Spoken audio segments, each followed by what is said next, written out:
اعوذ باللہ من الشیطان الرجیم بسم اللہ الرحمن الرحیم اللہم صلی علی سیدنا مولانا محمد وعلی آل سیدنا مولانا محمد وبارک وسلم۔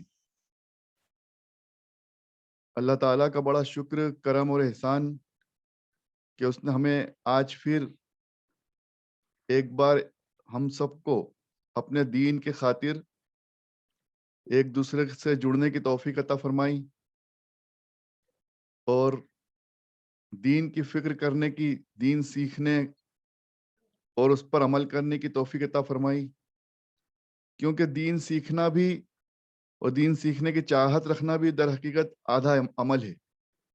اگر ہم لوگ اس بات کے لیے تیار ہو جائیں کہ ہمیں دین سیکھنا ہے اور دین سمجھنا ہے تو یہ بھی ہمارا ایک بہترین عمل ہے۔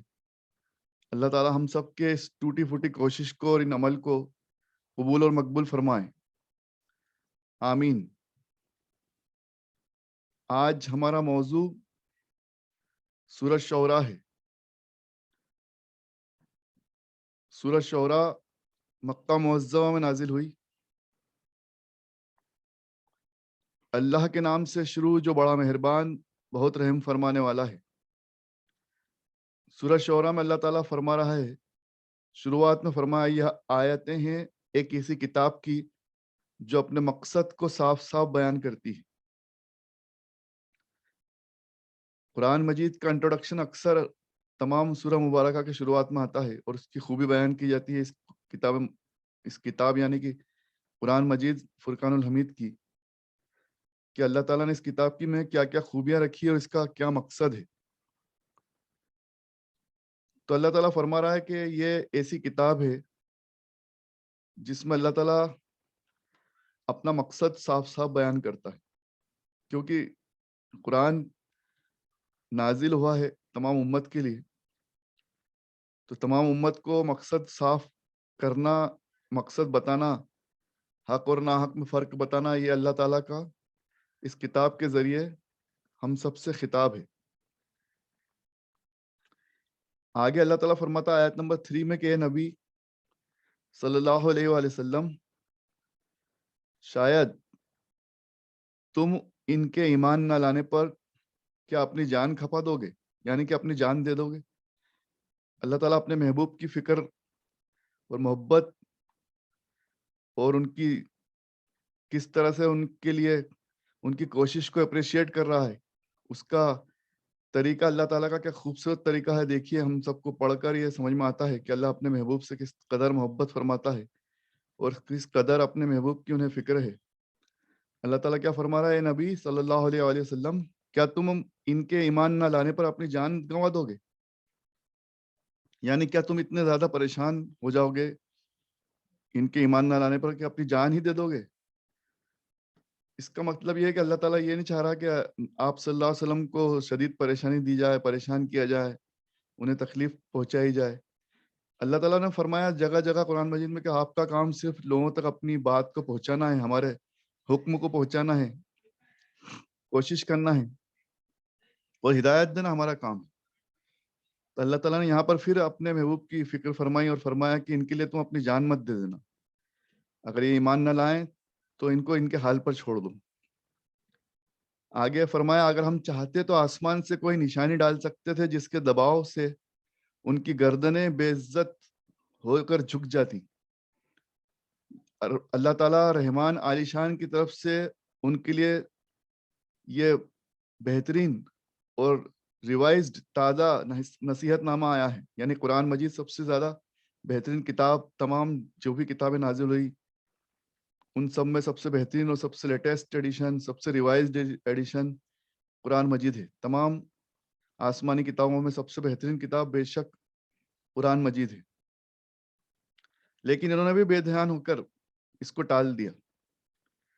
یہ اللہ تعالیٰ نے فرما دیا کہ یہ لوگ وہ ہیں جن کی آپ اتنی فکر نہ کریں کہ ان کے لیے اپنی جان دے دیں۔ آپ کا کام صرف یہ ہے کہ آپ ان تک پہنچا دو اور پھر یہ ان کے عمل کے اوپر ان پر چھوڑ دو کہ یہ ایمان لاتے ہیں یا نہیں لاتے ہیں، اور یہ سب سے بہترین کتاب ہم نے ان کے لیے نازل فرمائی۔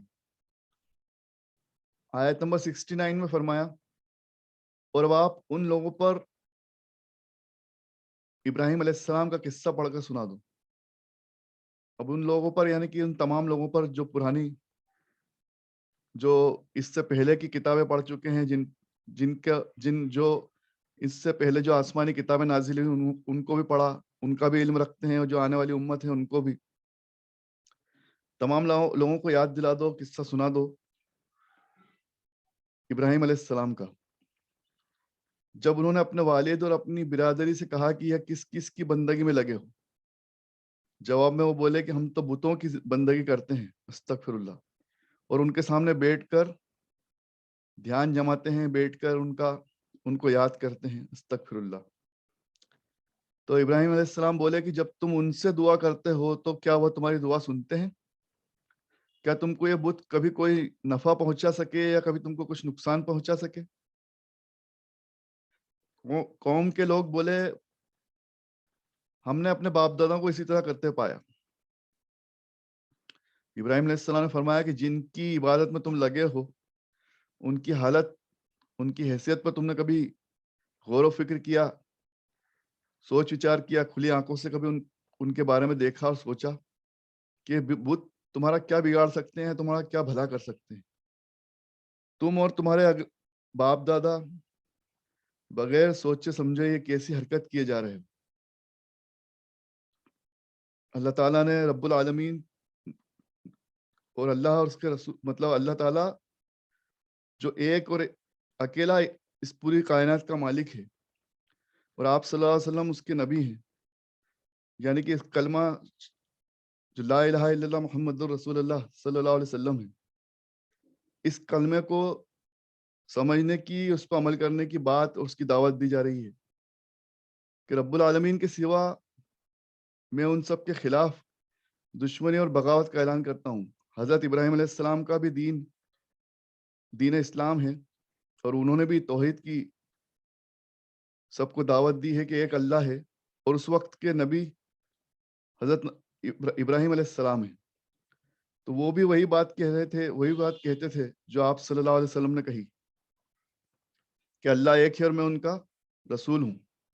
یہی بات اس طریقے سے حضرت ابراہیم علیہ السلام نے کہی کہ میں اللہ کا رسول ہوں اور اللہ ایک ہے.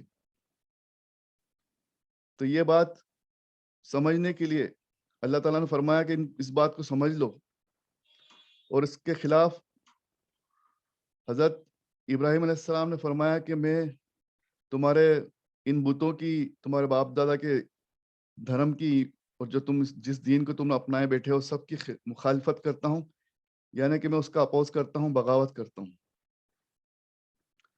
آگے آیت نمبر 78 میں فرمایا سن لو، رب العالمین تو صرف وہی ہو سکتا ہے جس نے مجھے پیدا فرمایا، اور مجھے ہدایت کی راہ بھی وہی بتاتا ہے. اب یہ سب سے بڑی نشانی ہے کہ جس نے ہمیں پیدا فرمایا وہی ہمارا رب ہے. اگر چھوٹا ہے بس سا بچہ ہو، بڑا انسان ہو، بزرگ ہو، کوئی بھی انسان ہو، پڑھا لکھا ہو، جاہل ہو، اتنی سی بات تو ہر کوئی سمجھ سکتا ہے اگر تھوڑا سا غور فکر کرے کہ جس نے مجھے پیدا فرمایا، جس نے مجھے خلق کیا، وہی میرا رب ہے. آج ہم کوئی بھی چیز، کوئی انسان کوئی چیز کو بناتا ہے، کسی کمپنی کو چلاتا ہے، کچھ پیدا کرتا ہے، کچھ ڈسٹریبیوٹ کرتا ہے، بانٹتا ہے، تو وہ اس کا مالک کہلاتا ہے. ظاہر سی بات ہے، تو ہم سب کو اللہ تعالیٰ نے بنایا، ہم سب کو اللہ تعالیٰ نے خلق کیا، تمام کائنات کو اللہ تعالیٰ نے خلق کیا، تو ہم سب کا مالک اور خالق تو صرف اور صرف اللہ تعالیٰ ہی ہو سکتا ہے. کسی اور کو ہم کیسے اپنا رب مان سکتے؟ تو اس بات کو اللہ تعالیٰ نے یہاں قرآن مجید میں سورہ شعراء کی آیت نمبر 78 میں فرما دیا صاف طور پر. اب یہ بات سمجھ لو کہ رب العالمین، ہمارا رب اللہ تعالیٰ صرف وہی ہو سکتا ہے جس نے ہمیں پیدا فرمایا اور ہمیں ہدایت دی اور ہمیں صحیح راستہ بتایا، اور وہی ہمیں کھلاتا پلاتا بھی. اور جب میں بیمار پڑوں تو اسی کی شفا کے عطا فرمانے کے علاوہ، یعنی جو وہ شفا عطا فرماتا ہے، اس کے علاوہ مجھے کوئی چیز تندرستی، شفا نہیں پہنچا سکتی. آیت نمبر 80 میں صاف طور پر فرما دیا کہ جب میں بیمار پڑتا ہوں تو اللہ تعالیٰ ہی شفا عطا فرماتا ہے اور اسی سے مجھے تندرستی حاصل ہوتی ہے. کتنی خوبصورت بات ہے. ایمان کا وہ بہترین درجہ ہے کہ تندرستی اور بیماری سب اللہ کے ہاتھ میں ہے، اللہ ہی کے ہاتھ میں ہے، اللہ ہی کے دست قدرت میں ہے۔ آگے فرمایا مجھ کو موت بھی اسی نے دینی ہے اور پھر زندہ بھی مجھے وہی کرے گا، یعنی کہ اللہ تعالیٰ نے ہمیں پیدا فرمایا، پھر ہمیں موت آئے گی، پھر بروز قیامت وہ ہمیں پھر زندہ کر دے گا۔ یہ پوری سائیکل اللہ کے ہاتھ میں ہے۔ 83 سے بہترین دعا مانگنا اللہ تعالیٰ نے قرآن مجید میں سورہ شعراء میں سکھائی، جس طرح کی دعا حضرت ابراہیم علیہ السلام مانگا کرتے تھے۔ اللہ تعالیٰ نے وہ دعا قرآن مجید میں اسی لیے جان بوجھ کر نقل فرمائی۔ اللہ تعالیٰ بے شک بہترین حکمت والا اور بہترین قدرت والا ہے، تو اللہ تعالیٰ نے وہ تمام دعائیں ہمیں اس قرآن مجید کے ذریعے سکھائی ہیں کہ اللہ تعالیٰ سے کیسی دعا کرنی چاہیے۔ اے پروردگار مجھے دانش مندی اور دانائی عطا فرما۔ سبحان اللہ، کتنی بہترین دعا ہے۔ سورہ شعراء آیت نمبر 83 میں اللہ تعالیٰ فرما رہا ہے، اے میرے پروردگار مجھے دانش مندی اور دانائی عطا فرما اور مجھے نیک لوگوں کے ساتھ شامل فرما لے، آمین۔ اب اس آیت مبارکہ کی جو دعا ہے اس کا معنی، اس کا مفہوم یہ ہے کہ اللہ تعالیٰ سے ہمیں علم، حکمت، عقل مندی، سمجھداری، وزڈم، یہ سب مانگنا چاہیے۔ یہ صاف طور پہ دعا یہی سکھا رہی ہے کہ اللہ تعالیٰ نے یہاں دولت مانگنے کا نہیں سکھایا، دولت مانگنا نہیں سکھایا، بلکہ یہاں عقل مندی، علم اور دانائی اور سمجھداری یہ سکھائی کہ یہ مانگو۔ اور آگے اور بہترین حصہ ہے اس دعا کا کہ اے اللہ مجھے نیک لوگوں کے ساتھ شامل فرما لے۔ سبحان اللہ، مطلب اللہ کے نیک لوگوں کی دوستی، ان کی صحبت، اس کو دعا مبارک بھی کہوں تو بہترین لفظ ہے، کتنی بہترین دعا ہے کہ اللہ تعالیٰ سے یہ بہترین دعا اللہ تعالیٰ ہم سب کے لیے بھی، ہم سب کے گھر والوں کے حق میں بھی اسے قبول و مقبول فرمائے، آمین۔ پھر آگے سکھایا اور آگے آنے والے لوگوں کی زبانوں پر بھی میری دعوت کا چرچا سچائی کی بنیاد پہ جاری رکھنا۔ سبحان اللہ، یعنی کہ ہماری اس دعوت کو، اس کوشش کو ہمیشہ ہمیشہ جاری اور ساری رکھنا۔ اور اللہ تعالیٰ نے بے شک ایسا ہی کیا، حضرت ابراہیم علیہ السلام کے خاندان میں ہی آپ صلی اللہ علیہ وسلم کو پیدا فرمایا، حضرت ابراہیم علیہ السلام کی اولادوں میں سے آپ صلی اللہ علیہ وسلم کو پیدا فرمایا، ان کی دعا کو قبول کیا۔ دیکھیے کتنی خوبصورت دعا انہوں نے کی اللہ تعالیٰ سے، اور اس کا نتیجہ اللہ کے محبوب نبی کریم صلی اللہ علیہ وسلم ہے۔ دیکھیے آگے وہ فرما رہے ہیں کہ اور مجھ کو نعمت والی جنت کا وارث بنا دے۔ سبحان اللہ، ہم سب کو جنت الفردوس کے لیے بھی دعا کرنا چاہیے۔ اللہ تعالیٰ ہم کو، ہمارے گھر والوں کو، سب کو، تمام رشتہ داروں کو، ہم سب کو جنت الفردوس عطا فرمائے، آمین۔ اور میرے ماں باپ کو معاف کر دیں کہ انہوں نے صحیح راستہ چھوڑ دیا تھا۔ اب یہ دیکھیے ان کے جو بھٹکے ہوئے خاندان والے تھے، اہل خاندان، ان کے والد، ان کے بزرگ، ان کے لیے بھی حضرت ابراہیم علیہ السلام دعا کر رہے ہیں کہ اللہ تو انہیں معاف کر دے، وہ راستے سے بھٹک گئے تھے۔ اور جس دن مردے زندہ کر کے اٹھائے جائیں گے، اس دن کی ذلت اور رسوائی سے مجھے بچا لینا۔ بروز قیامت ذلت اور رسوائی سے بچنے کی دعا کی جا رہی۔ ہم لوگ سب دنیا میں ذلت اور رسوائی سے بچنے میں لگے رہتے ہیں، کوئی بھی آخرت کی ذلت اور رسوائی سے بچنے کی نہیں سوچتا، اس کی کوئی کوشش نہیں کرتا۔ حضرت ابراہیم علیہ السلام کی دعا کے ذریعے اللہ تعالیٰ ہمیں سکھا رہا ہے کہ آخرت کی فکر کرو، آخرت کی ذلت اور رسوائی کی فکر کرو۔ دنیا اور آخرت کی ذلت اور رسوائی میں بہت فرق ہے۔ دنیا کی ذلت تھوڑی سہ بھی لی تو کوئی نقصان نہیں، چند دنوں کی، چند سالوں کی زندگی ہے، اور آخرت کی زندگی ہمیشہ ہمیشہ کی۔ تو اللہ تعالیٰ سے دنیا کی ذلت اور رسوائی سے زیادہ آخرت کی ذلت اور رسوائی سے بچنے کی دعا کرو۔ اور ایک دن ایسا ہوگا کہ مال اور بیٹے کچھ بھی کام نہ آ سکیں گے، کوئی نفع نہ دیں گے۔ اللہ اکبر، یہ اللہ تعالیٰ نے صاف طور پہ فرما دیا کہ تمہاری اولاد اور تمہارے بیٹے اور تمہارا مال تمہیں کوئی نفع نہیں پہنچا سکیں گے۔ ہاں، مگر جو اس دن اللہ کے حضور دل سے ایمان لا کر اسلام میں داخل ہوا، وہی نجات پا سکے گا۔ سبحان اللہ۔ اور اس دن جنت پرہیزگاروں کے سامنے نزدیک کر دی جائے گی۔ سبحان اللہ. اور گمراہ لوگوں کے سامنے جہنم کو قریب کر دیا جائے گا. استغفر اللہ. اور ان سے کہا جائے گا کہ تم اللہ کے سوا جس کی عبادت میں لگے تھے وہ کہاں گئے؟ اللہ کے سوا ان لوگوں نے کیا کبھی تمہاری مدد کی تھی، یا آج وہ خود اپنی مدد آپ نہیں کر سکتے؟ یہ سب گمراہ لوگ اس دن اوندے منہ جہنم میں جھونک دیے جائیں گے. استغفر اللہ. اللہ تعالیٰ سے جہنم سے نجات کی دعا بھی کرتے رہنا چاہیے، اور اللہ تعالیٰ سے جنت الفردوس مانگتے رہنا چاہیے. اللہ تعالیٰ ہم سب کو معاف فرمائے. اور فرمایا کہ اور ان کے ساتھ ابلیس کی پوری فوج بھی جہنم میں ڈال دی جائے گی. جو شیطان، جو ابلیس سب کو بھڑکاتا ہے، شیطان اور شیطان کے چاہنے والے، اس کو فالو کرنے والے تمام لوگوں کو جہنم میں ڈال دیا جائے گا. ابھی ابراہیم علیہ السلام کی دعا کے بعد اللہ تعالیٰ نے ایک بات سمجھائی کہ پہلے تو اس طرح سے دعا کرو اور پھر یہ حالات بنیں گے جنت کے اور جہنم کے. پھر آیت نمبر 105 میں نوح علیہ السلام کی بات کی گئی ہے کہ نوح کی قوم نے بھی پیغام پہنچانے والوں کی بات کو جھٹلا دیا تھا. نوح علیہ السلام کی امت نے بھی ان کی باتوں کو رد کر دیا تھا، جھٹلا دیا تھا. 109 میں فرمایا میں سچ بات کی خبر دینے پر تم سے بدلہ نہیں مانگتا. اب یہ تمام نبیوں کی بات یہی رہی، تمام نبیوں نے اسی طرح سے دعوت دی. نبی کریم صلی اللہ علیہ وسلم نے بھی اسی طرح سے دعوت دی، نوح علیہ السلام نے بھی اسی طرح سے دعوت دی کہ میں دین سکھانے کی دعوت دینے کے بدلے میں تم سے کچھ نہیں مانگتا. کتنی بہترین اور کتنی صاف صاف بات یہاں پر آئی ہے، حق بات، کہ میں تو سچ بات کی خبر دیتا ہوں، حق بات کی خبر دیتا ہوں، اور اس کے بدلے میں تم سے کوئی اس کا محنتانہ نہیں مانگتا. میری محنت کا بدلہ صرف اللہ تعالی رب العالمین کے ذمہ ہے. سبحان اللہ. تو ہم سب کو بھی اسی پیٹرن پہ دین کے لیے محنت کرنا چاہیے، دین کے لیے کوشش کرنا چاہیے کہ ہمیں اس کے بدلے میں کوئی کسی سے روپیہ پیسہ نہیں چاہیے، کوئی ویلتھ نہیں چاہیے، کوئی بینیفٹ نہیں چاہیے. خالصتاً اللہ اور اس کے رسول صلی اللہ علیہ وآلہ وسلم کی رضا کے لیے ہم کوشش اور محنت کرتے ہیں، اور اللہ تعالیٰ ہم سب کی کوششوں کو قبول اور مقبول فرمائے. آمین.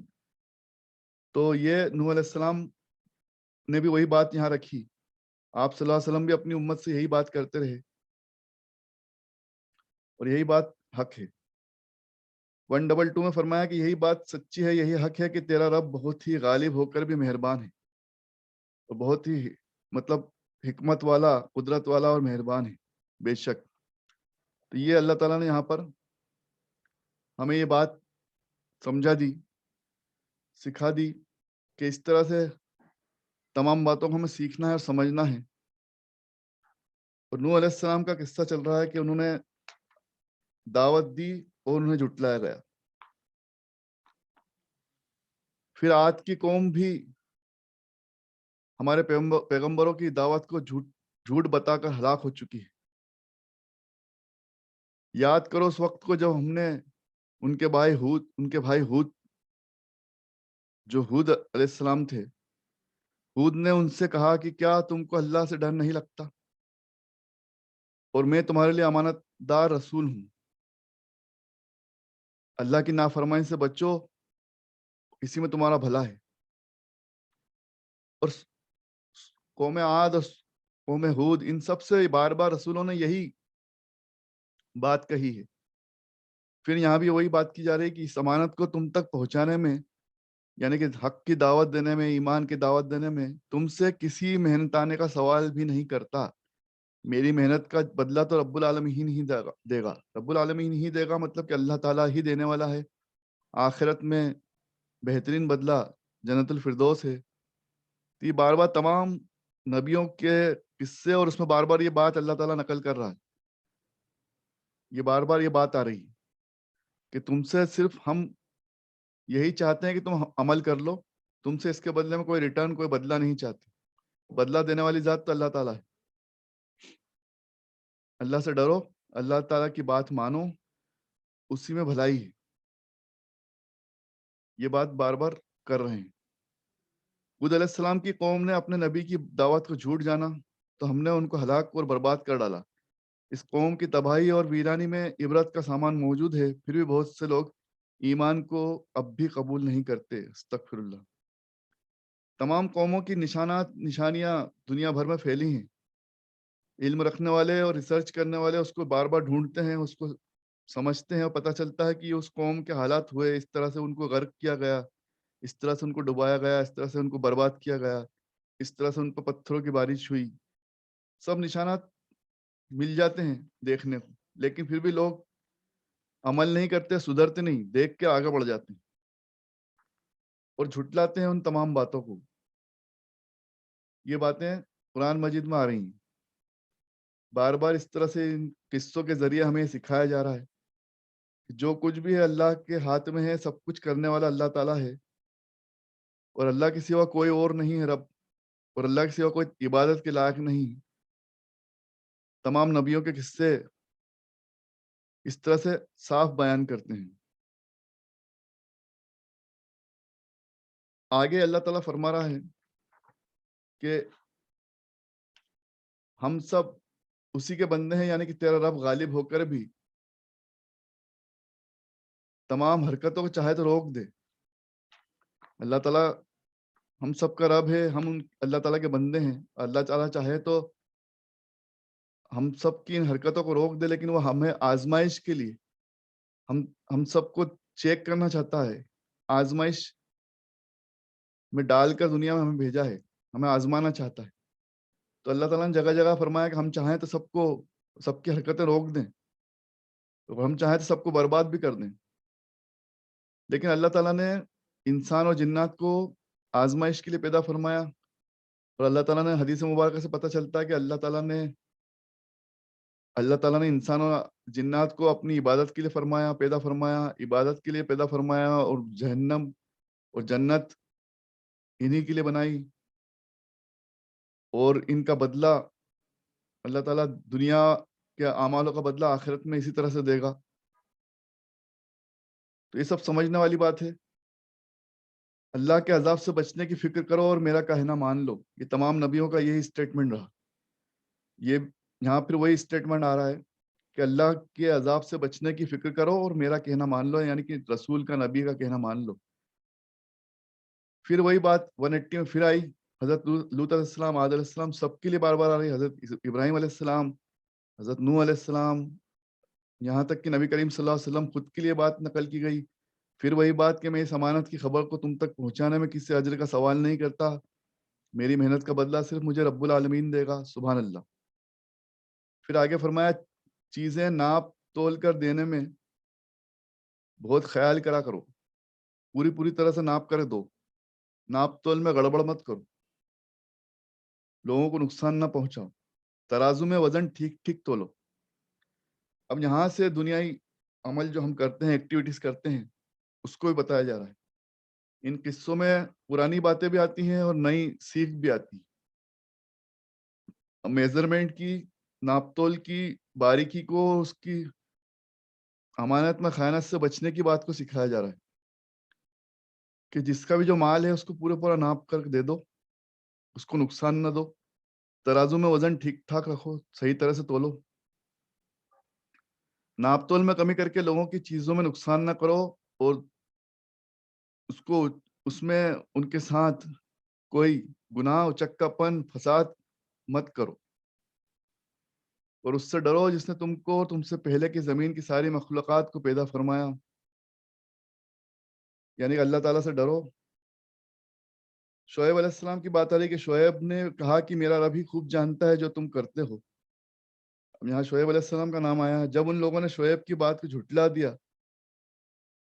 تو چھاؤں والے دن کے عذاب نے ان کو گھیر دیا، مطلب اندھیرا ہو گیا، تمام آسمان میں اندھیرا ہو گیا، اور بے شک وہ عذاب بڑے سخت دن کا تھا۔ شعیب علیہ السلام کی امت کی بات کی گئی، جب انہوں نے شعیب علیہ السلام کو جھٹلایا تو اللہ تعالیٰ کا عذاب آیا۔ اس طرح سے یہ تمام باتیں ہمیں ایک نشانی بھی ہے اور ایمان لانے کے لیے دھیان دہی بھی ہے کہ ہم اللہ پر ایمان لائیں، اللہ ہی کو اپنا رب مانیں۔ اور یہی بات 192 میں فرمائی گئی کہ اور یہ قرآن رب العالمین کی طرف سے نازل کیا گیا ہے، رب العالمین نے روح الامین یعنی کہ جبرائیل علیہ السلام، روح الامین ان کا نام آیا ہے، روح الامین نام کا فرشتہ لے کر اسے اترا ہے۔ جبرائیل علیہ السلام کا ایک نام روح الامین بھی ہے، تو ان کا نام یہاں لیا گیا کہ وہ فرشتہ لے کر اسے اترا ہے۔ قرآن مجید ان کے ذریعے نازل ہوا ہے، اللہ تعالیٰ کی کتاب ہے اور وہ لے کر نازل ہوئے ہیں، اور آپ صلی اللہ علیہ وسلم کے سینے مبارک پر نازل فرمایا گیا۔ یہی بات آگے آئی کہ نبی کریم صلی اللہ علیہ وسلم آپ کے دل پر اس قرآن کا نزول فرمایا گیا ہے تاکہ آپ ہمارے اس بیان سے لوگوں کو خبردار کر دیں۔ سبحان اللہ، کتنی اچھی بات آئی کہ یہ کتاب اللہ تعالیٰ کی ہے، روح الامین یعنی کہ جبریل علیہ السلام اس کو لے کر آئے، اور نبی کریم صلی اللہ علیہ وسلم کے دل پر اس قرآن، دل مبارک پر، آپ صلی اللہ علیہ وسلم کے سینے مبارک پر اس قرآن مجید کو نازل کیا گیا، اور آپ اس بات کو لوگوں کو بتاتے ہیں، اس کے ذریعے ان تمام باتوں سے لوگوں کو خبردار کرتے ہیں۔ اس قرآن کو صاف بیان کرنے والی عربی زبان میں نازل کیا گیا، کیونکہ اس وقت جہاں پر یہ نازل ہوا وہاں کی زبان عربی تھی، اور اس کا تذکرہ اس کے پہلے آئی ہوئی کتابوں میں موجود ہے۔ قرآن مجید کا تذکرہ اس کا پہلے جو آسمانی کتاب آئی تھی اس میں موجود تھا کہ یہ کتاب نازل ہوگی، نشانیاں، اشارے پہلے آ چکے تھے۔ کیا ان کے لیے یہ دلیل کافی نہیں کہ اس قرآن کے بارے میں بنی اسرائیل کے عالم لوگوں کو جانکاری ہے؟ مطلب کہ اس کے پہلے جو اہل کتاب ہیں، یہودی نصارہ، جن پر اور جو بنی اسرائیل کے عالم ہیں، وہ لوگ تو اس بات کو جانتے ہیں، اللہ تعالیٰ بتا رہا ہے کہ ان کو پتا ہے، ان کو پتا تھی کہ قرآن مجید نازل ہوگا، پھر بھی اس کو قبول نہیں کرتے۔ اب اللہ تعالیٰ فرما رہا ہے کہ ہمارے لیے کچھ مشکل نہیں تھا کہ ہم چاہتے تھے اس قرآن کو کسی غیر عرب پر نازل کر دیتے، اور یا غیر عرب ان پر عربی زبان میں قرآن پڑھ کر سنا بھی دیتا، تب بھی یہ لوگ ایمان لانے والے نہیں تھے۔ یعنی کہ اللہ تعالیٰ نے تو آسانی کر دی ان کے لیے کہ عرب کے لوگوں میں سے عربی زبان میں ہی عرب کے انسان، عرب کے لوگوں میں ہی ایک اپنا رسول پیدا فرمایا اور ان کی ہی زبان میں قرآن کو نازل فرمایا، لیکن پھر بھی یہ لوگ اتنی آسانی کے بعد بھی ایمان نہیں لاتے۔ حالانکہ اللہ تعالیٰ چاہتا تھا کسی اور زبان میں اپنے نبی کو پیدا فرما دیتا، زبان بولنے والوں میں نبی پیدا فرما دیتا، ان کی کسی اور کی زبان میں قرآن مجید نازل فرما دیتا، لیکن ان کے لیے آسانی فرمائی اللہ تعالیٰ نے۔ اب عذاب، ایسے لوگوں پر عذاب آ کر رہے گا جو لوگوں نے قرآن کو اور نبی کریم صلی اللہ علیہ وسلم کو جھٹلایا۔ یہ بات یہاں پر صاف طور پر آ گئی کہ جو لوگ اتنی آسانی کرنے کے بعد بھی قرآن مجید کو ایکسیپٹ نہیں کرا، جن لوگوں نے وہاں پر اس وقت اور آج بھی ایکسیپٹ نہیں کر رہے ہیں، ان سب کے لیے ہلاکت ہے۔ نصیحت ان تک پہنچ چکی اور یہ سب ان کے لیے کھلی نشانی ہے۔ اب دیکھیے آگے فرمایا کہ اس قرآن کو اترنے میں شیطان کا کچھ بھی دخل نہیں ہو سکا، یعنی کہ اس قرآن کو جب ہم نے نازل فرمایا تو نہ شیطان اس کو روک سکا، نہ شیطان کا اس میں کوئی دخل ہے۔ اس میں دونوں باتیں صاف ظاہر ہو گئی کہ اس کو اللہ تعالیٰ کی کتاب ہے، فرشتہ لے کر نازل ہوا ہے، شیطان کا اس میں کوئی دخل نہیں، شیطان اس کو روک بھی نہیں سکتا، اور کوئی بدگمانی کرے کہ یہ جادو ٹونا ہے، شیطانی کام ہے، کچھ اور بات ہے، تو اس کے لیے بھی قرآن مجید سے اس کا خلاصہ ہو گیا کہ یہ شیطان کا اس میں کوئی دخل نہیں، شیطان میں یہ قابلیت بھی نہیں اور ان کے بس کی یہ بات بھی نہیں کہ اس قرآن میں کچھ دخل ڈال سکیں یا کچھ خلل ڈال سکیں۔ اللہ اکبر۔ آیت نمبر 211 میں اللہ تعالیٰ نے صاف طور پر فرما دیا کہ شیطان کی یہ قدرت نہیں، اس کی قابلیت نہیں، اس کی طاقت نہیں کہ وہ قرآن مجید میں کچھ بھی خلل یا دخل ڈال دے۔ ان کو تو قرآن سننے سے بھی روک دیا گیا ہے اور پوری طرح ناکہ بندی کر دی گئی۔ دیکھیے اب جو لوگ قرآن نہیں پڑھتے یا قرآن سمجھنے کی کوشش نہیں کرتے، انہیں خود سمجھ لینا چاہیے کہ وہ کس گروہ میں جا رہے ہیں۔ اللہ اور اس کے رسول کا گروہ تو وہ ہے جو قرآن پڑھتا ہے، قرآن سمجھتا ہے اور حق کی دعوت دیتا ہے، اور ایک گروہ وہ ہے جو شیطان کا گروہ ہے، جو نہ قرآن پڑھتا ہے، نہ قرآن سمجھتا ہے، نہ جسے ہدایت دی گئی، اسے روک دیا گیا، اللہ کی اس ہدایت سے اسے محروم کر دیا گیا۔ یہ قرآن مجید میں اللہ تعالیٰ خود فرما رہا ہے۔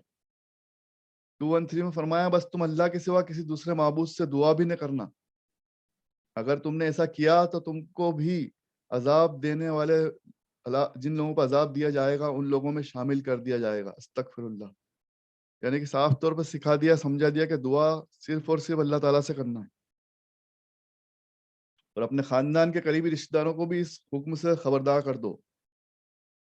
جو لوگ ایمان لا کر آپ کی اتباع کریں ان کے لیے رحمت کے بازو پھیلا دو، اور جو آپ کی نافرمانی کریں انہیں خبردار کر دو کہ میں تمہارے اعمالوں سے بری ہوں۔ یہ کتنی بہترین بات کہی گئی۔ اور سجدہ کرنے والوں کی دیکھ بھال کے سبب تم اور ہمارے منظور نظر ہو گئے، تم خود اور تمہارے جتنے فالوور ہیں جو لوگ سجدہ کرتے ہیں اللہ تعالیٰ کو، اور جب تم بندگی کے لیے کھڑے ہوتے ہو تو اللہ کی نگاہ کرم تم پر ہوتی ہے۔ سبحان اللہ۔ تو اللہ تعالیٰ ان لوگوں کو پسند فرماتا ہے جو اللہ کی بندگی میں نماز کے لیے کھڑے ہوتے ہیں، اللہ تعالیٰ کو سجدہ کرتے ہیں۔ ان لوگوں کی اللہ تعالیٰ نے خوشخبری فرمائی کہ آپ صلی اللہ علیہ وسلم خود اور ان کے چاہنے والے یہ سب اللہ کے نیک بندوں میں شمار ہیں۔ اور اب جس طرح سے اس کا نام سورۃ شعراء ہے تو اللہ تعالیٰ کی نشانیاں بھی ہیں اور وہ تمام شاعر بھی اس میں شامل ہیں۔ ان کے لیے بھی فرمایا کہ اور شاعر لوگ جو کچھ کہتے ہیں اس پر عمل نہیں کرتے، یعنی کہ ان شاعروں کے لیے بات کی جا رہی ہے جو بے دھیانی میں شاعری کرتے ہیں اور کچھ تو بھی باتیں لکھتے ہیں، کچھ تو بھی کہتے ہیں اور اپنے من گھڑن باتیں کرتے ہیں۔ تو ان کو آگاہ کیا جا رہا ہے کہ ایسی شاعری مت کرو کہ جو حق نہیں ہو، جو بے دھیانی میں ہو، کچھ تو بھی بات کرتے ہو، بے مطلب بات کرتے ہو، بے حق ناحق بات کرتے ہو، تو یہ سب شیطانی کام ہے۔ بلکہ آگے فرمایا 227 اور آخری آیت مبارکہ سورہ شعراء کی کہ جو شاعر ایمان میں داخل ہوتے ہیں اور جن کو نیکی سے لگاؤ رہتا ہے اور اللہ کا ذکر بھی کرتے ہیں اور ناانصاف ظالم شاعروں کے مقابلے میں شعر میں حق بات کہتے ہیں، تو ایسے ایمان والے شاعر برے نہیں، یہ ایسے شاعر بہترین، ان کو اچھا مانا گیا جو ایمان والے ہیں اور صحیح اور حق شاعری کرتے ہیں اور جو حق بات کی دلیل دیتے ہیں اور ناحق شاعروں کا جواب دیتے ہیں۔ اور ظالموں کو بہت جلد معلوم ہو جائے گا کہ لڑکتے گرتے پڑتے ان کو اوندے منہ کہاں پہنچنا ہے۔ سبحان استغفر اللہ۔ اور اللہ تعالیٰ نے مطلب کہ صاف طور پر فرما دیا کہ حق شاعری کرنا بہترین بات ہے، صحیح بات، اچھی بات رکھنا اور ناحق شاعروں کا جواب دینا یہ بھی جائز ہے۔ حق بات کرنا جائز ہے لیکن ناحق شاعری کرنا، ناجائز شاعری کرنا، یہ سب شیطانی کام ہے۔ اللہ تعالیٰ ہم سب کو حق بات کہنے، سننے اور اس پر عمل کرنے کی توفیق عطا فرمائے۔ آمین۔ وآخر الدعوانا الحمدللہ رب العالمین۔ آمین یا رب العالمین۔ بسم اللہ الرحمن الرحیم۔ اللہ تعالیٰ ہم سب کو کہنے سننے سے زیادہ عمل کی توفیق عطا فرمائے۔ ہماری اس ٹوٹی پھوٹی کوشش کو اپنے رحم و کرم کے صدقے طفیل میں، اپنے رحم و کرم کے اور اپنے محبوب نبی کریم صلی اللہ علیہ وسلم کے واسطے وسیلے سے ہماری اس ٹوٹی پھوٹی نیکی کو قبول اور مقبول فرمائے۔ آمین یا رب العالمین۔ ہم سب کی، ہمارے گھر والوں کی، تمام رشتہ داروں کی، تمام مرحومین کی، ہمارے والدین کی، ہم سب کی مغفرت کے لیے، نجات کے لیے اس ٹوٹی پھوٹی نیکی کو وسیلہ بنا دے۔ اللہ تعالیٰ ہمارے اس نیکی کو وسیلہ بنا دے، ہم سب کو معاف فرما دے، ہم سب کی تمام دعاؤں کو قبول و مقبول فرما دے۔ جس جس نے دعا کے لیے کہا ہے تمام لوگوں کی دعاؤں کو، جائز تمناؤں کو پورا فرما، قبول اور مقبول فرما۔ آمین۔ تمام بیماروں کو شفا عطا فرما، تمام بیماروں کو، کمزوروں کو، جو لوگ تکلیف میں ہیں، پریشانی میں، سب کی تمام پریشانی، بیماری کو دور فرما۔ تمام لوگوں کو، ہم سب کے بھائی بہنوں کو شفا، تندرستی اور صحت یاب عطا فرما، ہم سب کو شفا عطا فرما۔ آمین یا رب العالمین۔ دنیا آخرت کی تمام بھلائیاں، رحمتیں، نعمتیں، عظمتیں، امن و امان و حفاظت عطا فرما۔ دنیا اور آخرت کی تمام بھلائیاں عطا فرما، کامیابی عطا فرما، ایمان والی زندگی اور ایمان والی موت نصیب عطا فرما۔ ہم سب کو ایک اور نیک بنا دے، ہم سب کے لیے ایمان پہ چلنا آسان فرما دے، ہم سب کی تمام دعاؤں کو قبول فرما دے۔ اے اللہ ہم سب پہ رحم فرما دے۔ آمین یا رب العالمین۔ ربنا آتنا فی الدنیا حسنۃ وفی الآخرۃ حسنۃ وقینا عذاب النار۔ شکریہ۔ اللہ حافظ۔